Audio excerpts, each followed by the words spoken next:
हाँ, तो सभी लोग कैसे हो? लिंचपिन एकेडमी पे आपका स्वागत है। हम राजस्थान की ज्योग्राफी पढ़ रहे थे, जिसको किसी रीज़न की वजह से मुझे रोकना पड़ा। तो आज अपन उसको वापस कंटिन्यू करते हैं। हम राजस्थान की नदियाँ पढ़ रहे थे, जिसमें भी हम अरब सागर की नदियाँ देख रहे थे। लूनी हो गई, माही हो गई। इसको ही हम आगे कंटिन्यू करते हैं भाई। आपकी पढ़ाई कैसी चल रही है? और आपके क्वेश्चन बन रहे हैं कि नहीं बन रहे? जितना मैंने पढ़ा दिया उतना तो आप मुझे बताना ज़रूर। तो हम देखते हैं इसके अंदर तीसरी नदी जो अरब सागर में गिरती है, इसको बोलते हैं वेस्टर्न बनास, या फिर हिंदी में आप लिखना पश्चिमी बनास। पूरा लिखना भाई, फिर पूछते फिरोगे पै बनास क्या है। ठीक है। वेस्टर्न बनास जो है, इसको वेस्टर्न बनास क्यों कहते हैं? क्योंकि बनास नाम की एक नदी और है राजस्थान में, और ये इसको इससे अलग करने के लिए ये वेस्ट साइड में भी बहती है, इसलिए इसका नाम वेस्टर्न बनास है। देख लेते हैं, कोई बहुत बड़ी नदी नहीं है, लेकिन क्वेश्चन बहुत ज़्यादा आते हैं। बहुत ज़्यादा क्या, वही वही रिपीट करते रहते हैं ये। ओरिजिन क्या है? उद्गम लिखना इंग्लिश और हिंदी वाले। फिर उसके बाद में कन्फ्लुएंस क्या है? संगम कहाँ होता है इस नदी का? संगम जो होगा वो बताएंगे कहाँ होता है भाई। फिर उसके बाद में इसकी लेंथ लिख लो, लंबाई। फिर उसके बाद में कैचमेंट एरिया लिखना भाई, एरिया। हिंदी वाले लिखेंगे अपवाद क्षेत्र। ठीक है।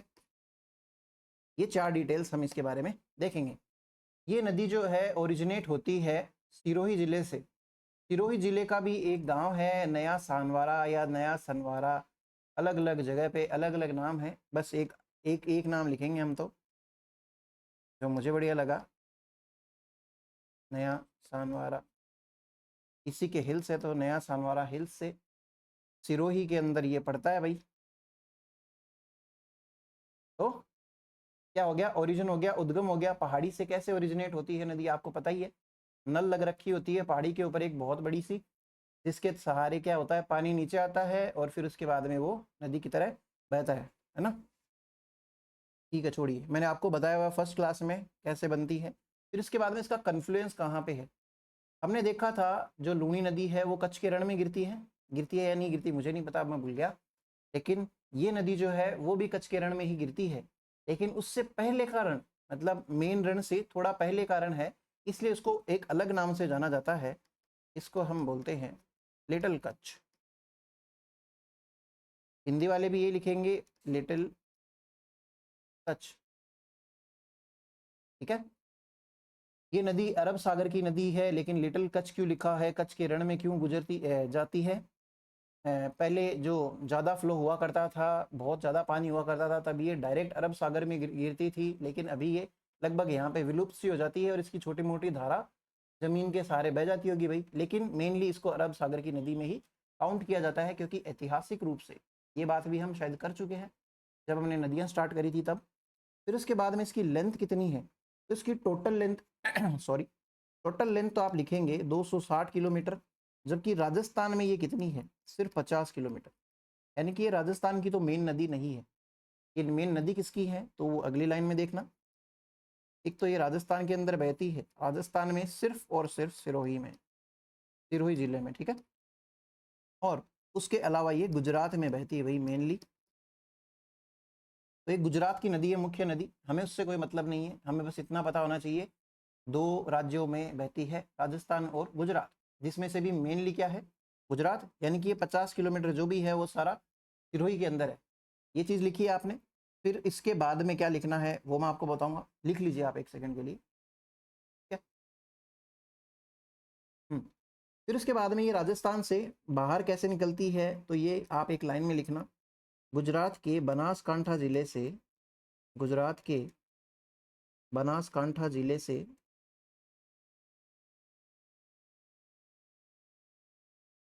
गुजरात के बनासकांठा जिले से गुजरात में प्रवेश करती है, ऐसे लिख लीजिए भाई। गुजरात के बनासकांठा जिले से गुजरात में प्रवेश करती है। हिंदी वाले लिखना, इंग्लिश वाले लिखना from the Banaskantha district of Gujarat. Banaskantha ऐसे से ही उधर हो रहा है, साबरकांठा जिला है, ऐसे जिले। उधर अरावली नाम का भी एक जिला है। तो बनासकांठा जिले से, फ्रॉम द बनासकांठा जिला district of Gujarat, it enters in Gujarat. ये तो सिंपल सी लाइन है, लेकिन वैसे एक आइडिया होना चाहिए। वैसे आपको कोई नहीं पूछेगा, सबको पता है पश्चिमी बनास अगर है तो उसका बनासकांठा से ही होगी, ऐसा अजीब सा क्वेश्चन तो नहीं बनेगा। फिर इसके बाद में एक लाइन जरूर लिखना, वो बहुत बार रगड़ी हुई है एग्जाम के अंदर, इंपॉर्टेंट नहीं है बट सब कुछ रिपीट हो सकता है, ये मान के पढ़िए आप। तो लिखना, इस नदी के सहारे, इस नदी के सहारे राजस्थान का माउंट आबू शहर, इस नदी के किनारे या सहारे राजस्थान का माउंट आबू शहर तथा गुजरात का डीसा शहर, डीसा शहर उपस्थित है। इंग्लिश वाले लिखना, on the banks of this river, on the banks of this river, on the banks of this river mount Abu and mount Abu city of Rajasthan, mount Abu city of Rajasthan and Deesa city of Gujarat are situated. ठीक है, ये हो गया। फिर इसके बाद में एक लाइन और लिखना, इस नदी पर पश्चिमी बनास बांध पाया जाता है। इस नदी पर सिरोही में, इस नदी पर सिरोही में पश्चिमी बनास बांध पाया जाता है। कुछ इंपॉर्टेंट नहीं है, लेकिन आपको पता होना चाहिए ऐसा भी एक बांध है। याद करने में कोई जोर नहीं आएगा, मुझे लगता है नदी के ही नाम पे बांध है। तो फिर उसके बाद में इंग्लिश वाले लिखना, on this river, on this river western Banas dam is found in Sirohi. ठीक है, फिर उसके बाद में इसकी ट्रिब्यूटरी लिखना, ट्रिब्यूटरीज सहायक नदियाँ। देखिए बहुत ही गंदी ट्रिक बताऊंगा एक, मैंने जितनी पहले बताई है वो भी गंदी थी, लेकिन क्या करे भाई। सहायक नदियाँ, उसकी एक ट्रिक देखेंगे। एक सीपू नाम की लड़की है जो बहुत ही ज़्यादा सूखी हुई है, मतलब न्यूट्रिशन नहीं है उसके अंदर बढ़िया से। उसको बोला गया कि तू खेत की ककड़ियाँ खाए, क्योंकि राजस्थानी है भाई, तो उसको बोलते हैं कि खेत की ककड़ी खाया कर। तरिया नाम सुना है? तरिया क्या होता है? ग्रीन कलर का सा होता है, ऐसे ग्रीन कलर का सा होता है, लंबा सा होता है, ऐसे मुड़ा हुआ अजीब सा सर्कुलर सा, वो उसके अंदर। तरिया नहीं सुना क्या आपने नाम? तरिया होता है, ककड़ी होती है, ये सब उसको खाने के लिए कहा है। तो खेत से कोई देके जा रहा है उसके, तो उसको कहा गया है, आप वो सुनना।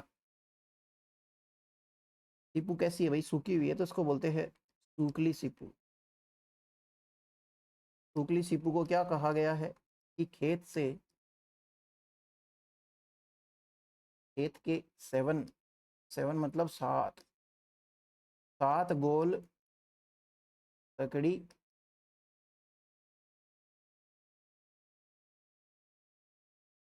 ककड़ी तरिया, ऐसे बोलते हैं ना, रख वाले, मतलब रखवाले। रखवाले वो प्रोटेक्टर वाले रखवाले नहीं, किसी चीज़ को रखने के लिए कहते हैं ना रखवाले। तो उसको अपनी साइड में, हरियाणा की साइड में धरवाले भी बोलते हैं ना, धर दे ऐसे बोलते हैं। तो वो वाली चीज़ मेरे पीछे आएगी, एक बार के लिए मैं हट जाऊँ। धरवाले, वही इसको बोला गया है ये खा तू मोटी हो जाएगी। वो ऐसी चीज़ों से मोटा तो नहीं होता, मुझे पता है, लेकिन फिर भी ट्रिक में होता है। तो सूखली सीपू खेत के सेवन, सेवन मतलब सात गोल ककड़ी तरिया धरवाले, ये तरिया है भाई, है ना। तो ये ऐसी सी एक ट्रिक है जो बहुत गंदी है। और इसके अंदर नदियों के नाम देखेंगे हम, तो हमें उससे मतलब है सूखली नदी, ये सीपू से सीपू नदी ही है। बहुत सी जगह पे ऐसा लिखा हुआ रहता है सूखली और सीपू एक ही है, जबकि ऐसा नहीं है भाई। खेत से आ जाएगी सुकेत, सुकेत नदी, ठीक है, के से कुछ नहीं है। सेवन से आ जाता है सेवरन नदी, सेवरन नदी। गोल से क्या आ जाता है? गोहलन नदी। मैं आपको एक चीज़ भी बताऊंगा, पहले आप लिखिए। ककड़ी से क्या आ जाता है? कुकड़ी। तरिया से क्या आ जाता है? बतरिया। अब ना मैंने इधर लिख दिया ऊपर की साइड में, तो आप ऊपर की फालतू मत लिखना, क्यों नोट्स खराब करो। एक सिमेट्री रहती है, बढ़िया लगता है। और उसके बाद में ये ऐसे होता है ना कि जहाँ जैसे टीचर लिख रहा है एकदम वैसे का वैसे लिखते हैं, तो गलती से उनसे इधर ही कट लग गया तो वो कट भी बना देते हैं। ऐसा नहीं करना भाई। तो दरवाले से क्या हो जाता है? धार वोल। ठीक है, धार वोल है। तो एक बार लिखिए आप, जल्दी से पॉज करके लिख लीजिए भले ही, तो आपने लिख लिया होगा। अब देखिए ये नदी कोई बहुत ज़्यादा इंपॉर्टेंट नहीं है, उसकी सहायक नदियाँ तो बहुत ही कम इंपॉर्टेंट है, लेकिन फिर भी क्वेश्चन बन सकता है, क्योंकि ये काफ़ी सारी बुक्स में लिखा हुआ भी है। और इनमें से जो इम्पोर्टेंट नदियां हैं वो तो मैं आपको पहले बता दूं कि कौन सी इंपॉर्टेंट है। सूकली इंपॉर्टेंट है, सीपू इंपॉर्टेंट है, फिर उसके बाद में सेवरन इंपॉर्टेंट है और थोड़ी बहुत कुकड़ी नदी इंपॉर्टेंट है। एक नदी हमने सूकड़ी भी देखा था क्या, सूकड़ी से सूकली भी लगता मैच सा करता है, और ककड़ी भी, ये सॉरी कुकड़ी भी लगता सा है। मैं ट्रिक वाले को नदी समझ रहा हूँ। तो मैं क्या कह रहा था, ये तो है भाई इंपॉर्टेंट नदियाँ, ठीक है, जिनको पूछा गया है पहले। इसके अलावा वाली पूछी तो नहीं गई है, लेकिन ये नाम थोड़े से ऐसे हैं जो कहीं और नहीं है। तो कल को क्या पता एक तो नाम दे दे नॉट सो इम्पोर्टेंट, जैसे सीपू दे दिया, सीपू के साथ में सुकेत, सेवरन, गोलन कर दिया, और ऐसे पूछ लिया कि ये सब किसकी सहायक नदियां, तो वहां पे खेल थोड़ा सा बिगड़ सकता है। और मैं तो कहता हूँ कि पूछ लेना चाहिए, जब इनको बार बार दे रखा है, बुक्स में दे रखा है, तो थोड़ा सा ये भी पूछ लिया जाए, है ना। और ये ट्रिक के साथ में बैठ भी रहे हैं, और ट्रिक देखो मैं ट्राई करूंगा लगभग ऐसी ट्रिक्स हो कि वो नाम से मिलती जुलती हो, ऐसे नहीं कि वो अजीब अजीब सी ट्रिक्स बनी हुई हो। तो सेवन से सेवरन बन रहा है, गोल से गोलन बन रहा है, तो आपको याद करने में भी बहुत जोर नहीं आएगा। और ये ऐसी सी कुछ नदी है, और एक नदी और है बलराम करके, मतलब ऐसे तो बहुत नदियां हैं। और ये नदियां नहीं है भाई, कोई नदियां नहीं है, बिल्कुल नहीं है। ये नाले से होते हैं, बहुत पतले पतले, लेकिन इनके अलग अलग नाम हैं, इसलिए इनको पढ़ते भी है भाई। मेनली तो यही चार, तीन चार एक सहायक नदियां हैं इसकी, बट फिर भी हम सारी याद करेंगे क्योंकि मैंने लिखने में मेहनत करी है। खैर छोड़ो, उसके बाद में हम इसका एक डायग्राम बनाएंगे, जिसके सहारे हम इसको समझ लेते हैं। बहुत बड़ी नदी नहीं है, मैं कह रहा हूँ ना।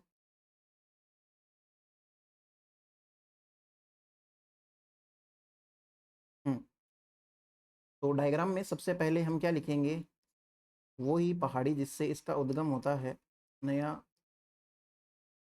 तानवारा, तानवारा हिल्स। ये किसके हैं, ये सिरोही के हैं भाई, ठीक है। यहाँ से ये नदी निकलती है और ये सीधी लिटिल कच्छ के अंदर चली जाती है,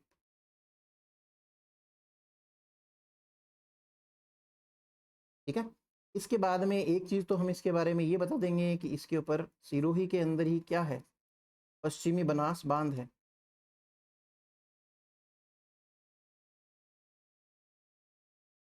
लिख लो। वेस्टर्न बनास डैम लिख लो इंग्लिश वाले। और उसके अलावा इसकी एक नदी और है जिसके बारे में हम देखेंगे, सूकली नदी जो है, उसके बारे में भी पूछा जाता है भाई। सूकली नदी जो है, सिलारी नाम की एक पहाड़ी है, जो कि सिरोही के अंदर ही है। क्या नाम है, सिलारी नाम की पहाड़ी है, सिरोही के अंदर ही है। इससे ये सूकली नदी निकलती है, और इसके अंदर वेस्टर्न बनास के अंदर आके ये मिल जाती है। तो नदी का नाम क्या था, सूकली नदी भाई। सूकली नदी जो है, इसके ऊपर भी एक डैम है भाई। इसके ऊपर जो डैम है उसका नाम क्या है, वो इम्पोर्टेंट है। इसका नाम है सूकली सेलवाड़ा। देखिए कहने को, एक सेकेंड, सूकली सेलवाड़ा बांध, वैसे कोई बहुत बड़ा ऐसा पेचीदा नाम नहीं है, अगेन नदी के ऊपर ही नाम है, तो पूछने के चांसेस थोड़े से कम होते हैं। लेकिन इसका एक नया नाम और है भाई, गोकुल भाई भट्ट। गोकुल भाई भट्ट कौन है, हिस्ट्री में देख लेंगे, इससे पहले नहीं जाने आप।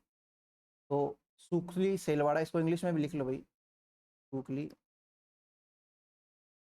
सेलवाड़ा डैम, ठीक है। ये इस नदी के ऊपर है, इसका नया नाम क्या है, और ये सिरोही के अंदर है। तो ये इसके अंदर मिलती है, इसका जिसका नया नाम क्या है, गोकुल भाई भट्ट डैम या बांध, ठीक है। फिर उसके बाद में जो सीपू नदी है, सीपू नदी भी जो है, ये ऐसे आके गुजरात के अंदर मिल जाती है इसके अंदर। तो ये सीपू नदी इसके अंदर मिल गई। और हमने बोला भी था कि इसके अंदर जो इम्पोर्टेंट बात है वो सिर्फ इतनी सी है, कौन सा पहन ले भाई, यहाँ पे तो राजस्थान का माउंट आबू शहर है, यहाँ कहीं बना लीजिए, और यहाँ पे डीसा शहर है। ये ऐसा सा इसका एक छोटा सा डायग्राम बनेगा, आप बनाइए। कुछ बहुत ज़्यादा इंपॉर्टेंट नहीं है ये नदी, लेकिन ये ही क्वेश्चन है जो पूछे जा सकते हैं, तो आप लिखना भाई। डायग्राम बना लिया होगा, पॉज करके बना लीजिए, मैं आगे बढ़ता हूँ। ठीक है, सूखली के बारे में एक दो बात लिख लेते हैं भाई। ये सिलारी हिल्स से निकलती है और ये कौन सी जगह पे है? मेरा गांव के अंदर है। मेरा गांव, सिरोही का कोई मेरा गांव है, वहाँ से ये नदी निकलती है। और राजस्थान और गुजरात यहाँ पे इसकी सीमा बनती है, राजस्थान गुजरात की इसके अंदर मिल जाती है। आप लिख लीजिए ये लाइन भले ही, राजस्थान व गुजरात की सीमा पर पश्चिमी बनास में विलीन। It confluences into western Banas on the border of Gujarat and Rajasthan. ठीक है, तो ये कुछ बातें हैं जो वेस्टर्न बनास नदी की है। आप ये डायग्राम का स्क्रीनशॉट ले लीजिए भले ही, या फिर आपने बना लिया होगा। फिर हम आगे बढ़ते हैं। हाँ तो भाई आगे बढ़ लेते हैं। ओके, इसके बाद में एक लास्ट नदी और है जो कि अरब सागर में जाती है। इसका नाम क्या है? साबरमती नदी। लिखना भाई। एक सागरमती नदी भी पढ़ा था क्या? पढ़ा था क्या ऐसा कुछ नाम? साबरमती नदी।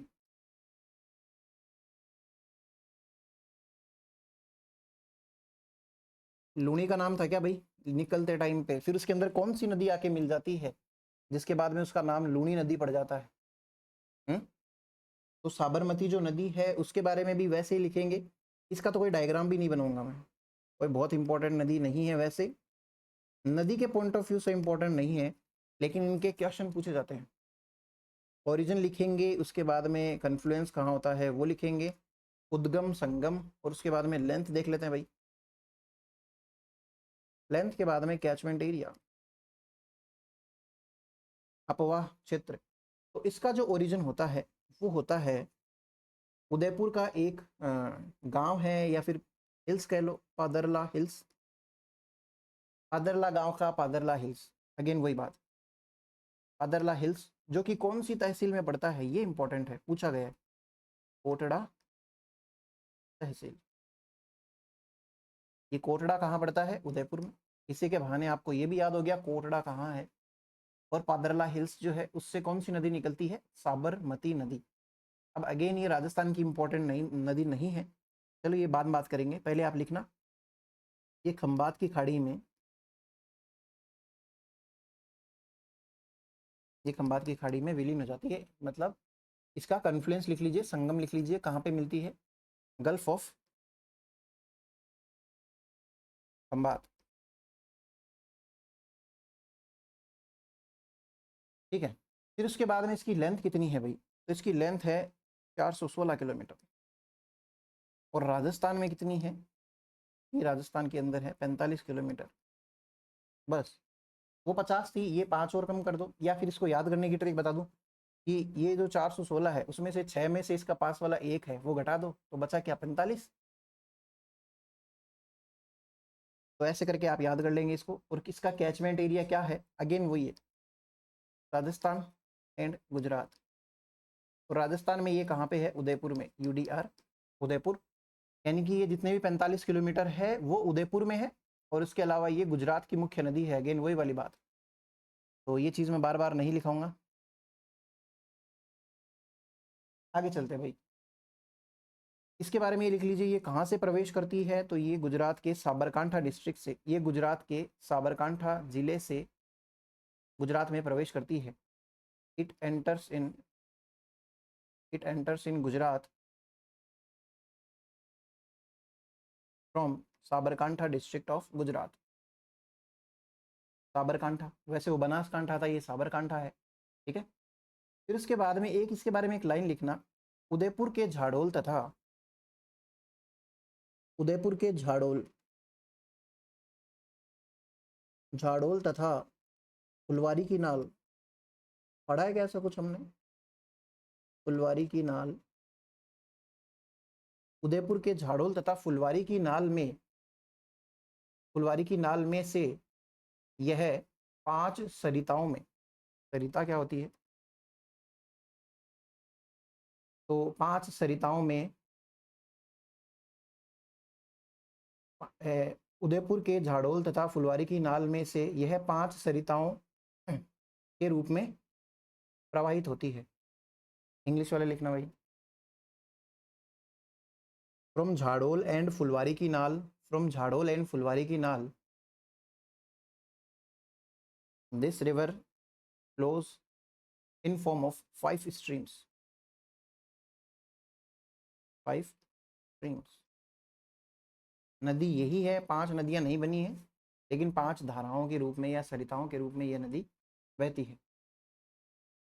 फिर उसके बाद में इस नदी के ऊपर आप लिखना गुजरात का, इस नदी के ऊपर गुजरात के, इस नदी के किनारे गुजरात के साबरमती आश्रम, कोमा, गांधीनगर गुजरात का, वह अहमदाबाद स्थित है। On the banks of this river Sabarmati ashram, Gandhinagar and Ahmedabad are situated. लिख लिया। फिर उसके बाद में इसकी एक ट्रिक देखेंगे। ट्रिक्स जितनी भी है सारी गंदी ही है, आई नो। ट्रिब्यूटरीज की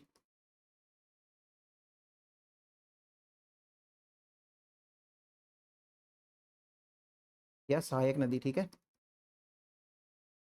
इसकी एक ट्रिक देखते हैं।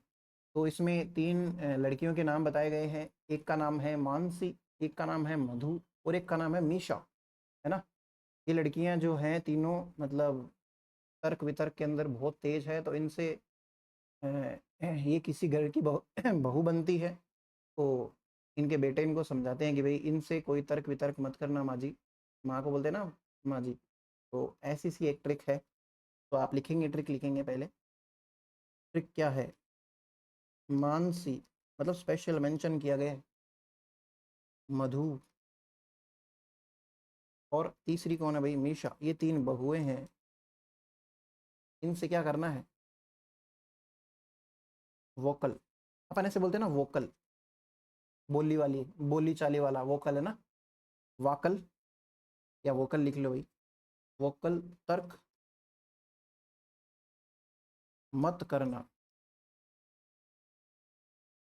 माँ जी, इनसे वोकल तर्क मत करना, भाग जाना यहाँ से, यानी कि भागना। ये ऐसी सी एक ट्रिक है, मेरे पीछे भागना लिख रखा है। और क्या कहा गया है? 3 बहुएं हैं जिनके लिए ये कहा गया है कि इनसे वोकल तर्क मत करना बिल्कुल भी, वरना ये आपको बढ़िया सुना देंगी। माँ जी आप तो भाग जाना यहाँ से, है ना। ऐसी सी बात है। तो मानसी से क्या हो जाता है? मानसी नदी है। मधु से कौन आ जाएगी? मधुमती। मीशा से मेशवा। से 20 बार नदी है जिसका नाम है सेई। वाकल से, वोकल से सॉरी वाकल। तर्क से कौन सी आ जाएगी? वे तर्क, वे है भैया। मत से आ जाती है हतमती या हतिमती, हतमती। इंग्लिश वाले भी ना हिंदी में लिख लेना हतमती, फिर हाथमती करते पढ़ोगे इसको। करना, करना से क्या आ जाती है? हरनाव, करना हरना। तो वैसे बनाया है मैंने, हरनाव, हरनाव नदी। माजी से कौन सी है भाई? माजम है, माजम। भागना से कौन सी नदी हो जाती है? भोगना, भोगना नहीं सॉरी भागवा, भोगवा, ठीक है। ये नदियां हैं, ये इसकी सहायक नदियां हैं, जिनमें से सारी इंपॉर्टेंट है लगभग लगभग, एक दो को छोड़ के। जैसे ये भोगवा हो गई, है ना, और ये मधुमती हो गई। इनके अलावा सारी इंपॉर्टेंट है।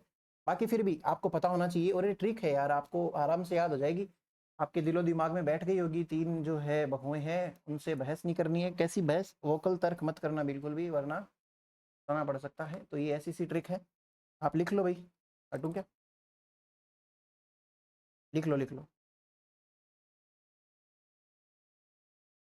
ये नदी तो होती है यहाँ पे समाप्त। और इसके बारे में 2-4 एक चीजें हैं, वो हम लिख लेते हैं। एक आप हेडिंग लगाना, देवास वाटर टनल। क्या लिखेंगे आप? Dewas water tunnel. ये जल सुरंग है भाई एक, देवास, उदयपुर का। जल सुरंग, इसका नया नाम क्या है वो देखिए, न्यू नेम लिखना।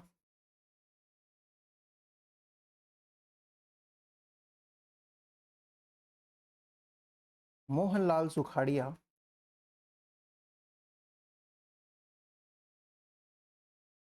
उदयपुर वाले तो बहुत स्पेशली जानते हैं इनको, वैसे तो पूरा राजस्थान ही जानता है।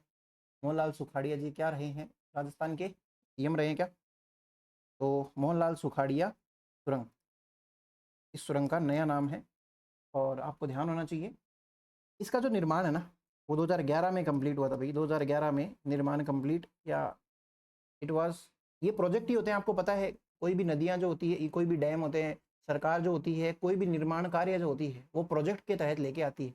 परियोजना, परियोजना किसको कहते हैं? जिसके पूरे टाइम फिक्स नहीं हो कि ये कितने दिनों में कंप्लीट होगी, कितने सालों में कंप्लीट होगी। देखिए दो चीज़ होती है, एक तो प्रोजेक्ट होता है, मैंने आपको शायद पहले बता दिया था, प्रोजेक्ट या परियोजना, और एक होता है पॉलिसी, यानी कि योजना। योजना जो होती है एक निश्चित टाइम के लिए शुरू की जाती है, जैसे कि ऐसे बोला जाता है ना कि प्रधानमंत्री गरीब कल्याण योजना जो है ये इतने सालों के लिए चलेगी, या फिर हो गया मुख्यमंत्री आवास योजना। ऐसी योजनाएं जो होती है वो एक फिक्स टाइम के लिए ही होती है, 3 साल 5 साल 10 साल, इतने साल में ये कर देंगे, उतने साल में वो कर देंगे। सारी गवर्नमेंट्स कर देती है क्या अपने सारे काम, या एक भी नहीं कर पाती है? करती है भाई, करती है। और प्रोजेक्ट क्या होता है? परियोजना, जिसका टाइम फिक्स नहीं होता। आप चाहे तो लिख भी सकते हैं, वैसे आपको एक जनरल आइडिया, टाइम फिक्स नहीं होता है, इसके लिए टाइम फिक्स होता है। सरकार की जितनी भी पॉलिसीज है, सुनना मेरी बात, हो सकता है थोड़ा सा कभी कभी कम एनालिसिस करके थोड़ा पैसे ज़्यादा लग जाते हैं, या फिर थोड़ी योजना और बेहतरीन हो सकती थी। लेकिन आप देखना, जो पढ़ने वाला स्टूडेंट होता है ना, बिना बायस्ड होके कि किसी को एक पार्टी पसंद है, किसी को दूसरी पार्टी पसंद है, ये सारी चीज़ें छोड़ के अगर सही से देखें ना, तो जितने भी सरकारी योजनाएं जो होती हैं वो बहुत अच्छी होती है, जन कल्याण की ही योजनाएं होती हैं सारी। ऐसा नहीं है उन योजनाओं में कहीं भी सरकार का फायदा है और जनता का घाटा है, नहीं, ऐसा नहीं होता है। क्योंकि ये योजनाएं बनाने वाले होते हैं आप ही के जैसे जो पढ़ लिख के बनते हैं, आरएएस आईएएस ऐसे लोग जो होते हैं, वो ये सारे प्रोजेक्ट्स बनाते हैं, योजनाएं बनाते हैं, पॉलिसीज बनाते हैं, प्रोजेक्ट्स बनाते हैं। और इनको सफल होने के लिए सरकार का तो बहुत रोल होता ही होता है, क्योंकि वो तो करने वाले हैं। सरकार कोई योजना को टाइम पे कंप्लीट करेगी, ये सरकार के ही तो हाथ में है। लेकिन साथ साथ में जो जनता है उसके भी हाथ में है। हम बहुत सी पॉलिसीज का तो गलत फायदा उठाते हैं, जैसे कि ये कोई चिरंजीवी योजना हो गई, इसमें बहुत से ऐसे गलत लोग जो होते हैं, मेडिकल स्टोर से ऐसे कर करा के लोगों के कार्ड से उनको फर्जी में दवाइयाँ दिलवा देते हैं और वो उससे घाटा किसको हो रहा है अल्टीमेटली? महंगे महंगे जो इंजेक्शन आते हैं 80-80 हज़ार के, वो 7 हज़ार में बिक रहे हैं, उनको 10-10 हज़ार 7-7 हज़ार रुपये मिल जाते हैं। दोनों का काम हो जाता है भाई, एक के तो 60-70 हज़ार रुपये बच गए, और एक के क्या हो गया, 7 से 10 हज़ार की कमाई हो गई। लेकिन घाटा किसको हुआ इसके अंदर? एक्चुअली गवर्नमेंट को ही हुआ भाई।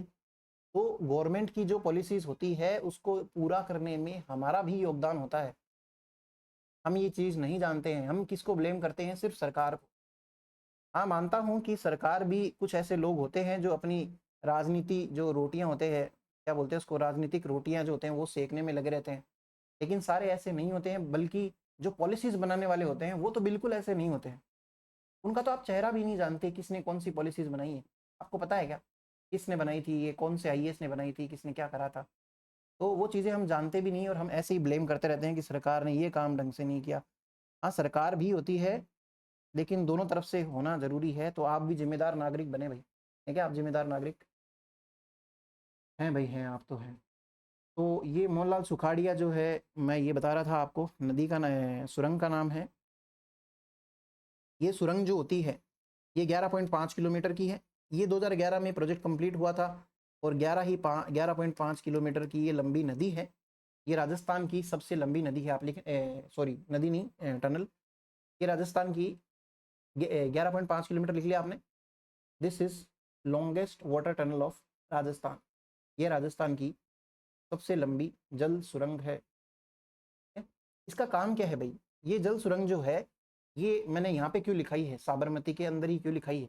क्योंकि ये साबरमती के पानी को उदयपुर की विभिन्न जगहों में, जैसे कि उदयपुर की झीलें हो गई, पिछोला झील हो गई, फतेह सागर झील हो गई, इन सब में वाटर प्रोवाइड कराने के लिए काम में आती है। या फिर लोकल जो एरिया है, पीने का पानी प्रोवाइड कराने के काम में आती है। इम्पोर्टेंट देवास जल सुरंग है जिसके बारे में आप लिखना, एक लाइन और लिख लीजिए। ये उदयपुर की, यह सुरंग उदयपुर के विभिन्न क्षेत्रों में साबरमती का जल पहुंचाती है। This tunnel provides Sabarmati water to the various areas of Udaipur. ठीक है, ये वाली बात आप लिख लीजिए। फिर हम आगे चलते हैं, एक लाइन में आप लिखना सेई नदी। सेई नदी किसकी सहायक नदी है? साबरमती की। लेकिन सेई टनल भी हमने पढ़ा था, चलिए ये देख लेते हैं पहले। सेई नदी का उद्गम लिखना, उद्गम उदयपुर से, उद्गम इसका उदयपुर से, और फिर इसके बाद में ये संगम इसका कहाँ पे हो जाता है? गुजरात में यह साबरमती में विलीन हो जाती है। गुजरात में यह साबरमती में विलीन हो जाती है। लिख लिया? फिर इसके बाद में एक लाइन और लिखना, सेई वाटर टनल, सेई जल सुरंग, सेई वाटर टनल हमने देख लिया क्या? सेई वाटर टनल को, ये जवाई के अंदर जब पानी की कमी हो जाती है तब जलापूर्ति करती है। ये राजस्थान की पहली जल सुरंग है। लिख लीजिए भैया आप सेई वाटर टनल के बारे में, सेई जल सुरंग। वो वाली चीज़ तो आपको पता ही है, ये जवाई को जलापूर्ति करती है तथा यह राजस्थान की पहली जल सुरंग है। It is first water tunnel of Rajasthan. लिखा? ठीक है। फिर उसके बाद में वाकल नदी जो है उसके बारे में भी एक दो लाइन लिखेंगे। वाकल नदी, वाकल नदी कहाँ से निकलती है? तो ये गोरा गांव, जो कहाँ पड़ता है? गोगुंदा में पड़ता है, गोगुंदा के आसपास। गोगुंदा क्या है? उदयपुर में है भाई गोगुंदा। महाराणा प्रताप जी से बहुत रिलेटेड चीज़ है ये, हम देखेंगे मेवाड़ के लिए बहुत इंपॉर्टेंट जगह है ये। फिर इसकी भी एक ट्रिब्यूटरी है, एक्चुअली एक नहीं दो है सहायक नदियाँ। उनका नाम लिख लीजिए बस खाली, एक का नाम तो है मानसी और एक का नाम है पारवी। तो इंपॉर्टेंट नहीं है, बस लिख लो मानसी और पारवी, बस एक आइडिया होना चाहिए, ऐसा सा कुछ नाम देखा था। मानसी तो इंपॉर्टेंट है ही, आपको पता है, पारवी भी लिख लो भाई।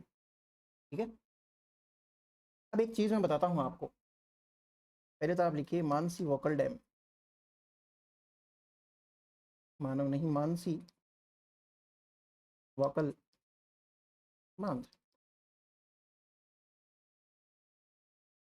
ये जो मानसी जो है किसकी सहायक नदी है? वाकल की सहायक नदी है। जब ये इसके अंदर मिल जाती है फिर आगे इसके ऊपर एक बांध परियोजना शुरू हुई थी जिसका नाम क्या है? मानसी वाकल बांध परियोजना, या फिर ये मानसी वाकल बांध। लिखना इसके बारे में आप एक लाइन लिखना, यह राज्य की प्रथम, यह राज्य की प्रथम, यह राज्य की प्रथम जल आधारित, ये सॉरी यह राजस्थान की प्रथम, यह राजस्थान की प्रथम पेयजल आधारित परियोजना है। पेयजल आधारित परियोजना है। It is Rajasthan first, it is Rajasthan first drinking water based project. ठीक है, इसके अंदर हिस्सा किसका कितना है? तो राजस्थान गवर्नमेंट का कितना हिस्सा है? और HZL हिंदुस्तान जिंक लिमिटेड, सरकारी ही कंपनी है सेंट्रल गवर्नमेंट की, हिंदुस्तान जिंक लिमिटेड LTD या लिमिटेड, इन दोनों के कंट्रीब्यूशन से बनी हुई है, जिसमें 70% तो आप देते हैं और 30% आप देते हैं। ठीक है, ये मानसी वोकल डैम जो है यह उदयपुर के लिए पानी प्रोवाइड कराता है। लिख लीजिए, उदयपुर में जलापूर्ति करता है। बस इतनी सी बात है इसके बारे में।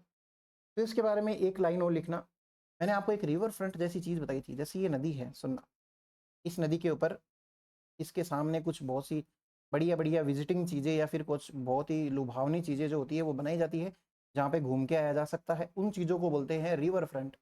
ठीक है, हम आगे देखेंगे चंबल नदी पे भी कहाँ पे एक रिवर फ्रंट बना हुआ है। अब आप एक लाइन लिखना बहुत ध्यान से सुनते हुए, रिवर फ्रंट के बारे में ही है, एक स्टार लगा के लिख लीजिए। फिर यहाँ पे ये नदी खत्म हो जाती है। लिखना, साबरमती नदी, साबरमती नदी राजस्थान की पहली नदी है, साबरमती नदी राजस्थान की पहली नदी है जिस पर रिवर फ्रंट का निर्माण किया गया, जिस पर रिवर फ्रंट का निर्माण, रिवर मतलब नदी है ना, फ्रंट मतलब सामने होता है वैसे तो, रिवर फ्रंट का निर्माण किया गया। अब ये रिवर फ्रंट है कहाँ, वह इंपॉर्टेंट बात है। ये गुजरात के अंदर है। हमने क्या देखा है कि साबरमती नदी पे पहली बार, मतलब राजस्थान है, राजस्थान तो अपने जगह पे है, गुजरात के अंदर साबरमती नदी पे रिवर फ्रंट बना। और राजस्थान में जितनी भी नदियां हैं उनमें कहीं भी रिवर फ्रंट अब तक नहीं बना हुआ था। इसलिए राजस्थान के लिए कौन सी ऐसी पहली नदी है जिसके ऊपर रिवर फ्रंट बना, तो वो ऑटोमेटिकली कौन हो गई, साबरमती नदी। बनाया किसने, गुजरात ने, गुजरात के अंदर, ठीक है। लेकिन कहलाएगा क्या कि यह राजस्थान की पहली ऐसी नदी है जिसके ऊपर रिवर फ्रंट बनता है।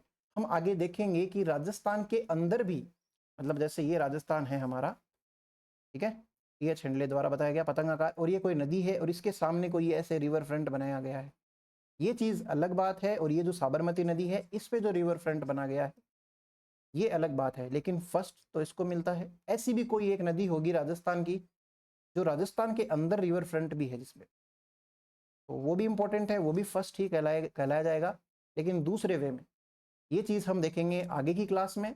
और आपने लिख लिया क्या ये वाली लाइन साबरमती नदी के बारे में? इंग्लिश वाले भी लिखना भाई। Sabarmati river is the first river, Sabarmati river is the first river on which river front is formed, या रिवर फ्रंट इज कंस्ट्रक्टेड। और ब्रैकेट में जरूर लिखना रिवर फ्रंट कहाँ है, वो है रिवर फ्रंट गुजरात में, क्योंकि आगे मैं एक और के बारे में लिखाऊंगा जिस पे रिवर फ्रंट बना है और वो राजस्थान की पहली है, राजस्थान के अंदर राजस्थान की पहली है। तो कंफ्यूज तो करूंगा लेकिन कंफ्यूजन दूर भी कर रहा हूँ। ध्यान से सुना क्या आपने भाई? तो ये सब कंप्लीट होता है अरब सागर की नदियाँ। अब आगे हम पढ़ेंगे बंगाल की खाड़ी में, ये सॉरी जो बे ऑफ बंगाल है उसके अंदर मिलने वाली नदियाँ, जितनी भी है, चंबल, बनास, ये सब सारी वो देखेंगे हम। अब आगे राजस्थान की ज्योग्राफी जो है वो कम्प्लीटली कंटिन्यू रहेगी बिना किसी इंटरप्शन के, होपफुली। मेरा भी थोड़ा सा अजीब सा लग चल रहा है कि बीच बीच में डिस्टर्बेंस आती है, जो मैं टाइम बता रहा हूँ उस पर चीज़ें हो नहीं पा रही है, लेकिन अपन इसको बहुत जल्दी सही कर लेंगे और सही कर भी चुके हैं ऑलमोस्ट। तो आगे से हम बढ़िया से पढ़ते रहेंगे, आप भी लगातार पढ़ना स्टार्ट कर दीजिए। धीरे धीरे हम और तरीक़ों से भी जुड़ेंगे, मोटिवेशनल क्लासेस हो गई, या आपके कोई प्रॉब्लम्स है तो भाई आप बताओ, मुझे टेलीग्राम ग्रुप में शेयर कर दो, कहीं पे भी कमेंट में बोल दो, ठीक है। वहाँ पे अपनी प्रॉब्लम शेयर करो किसी भी पढ़ाई से रिलेटेड, है ना, वो मेरे को बताओ, वो मैं सॉल्व करूँगा, अपन मिल के ट्राई करेंगे। और बाकी आप पढ़ाई करते रहिए, नेक्स्ट क्लास में मिलते हैं भाई, ठीक है।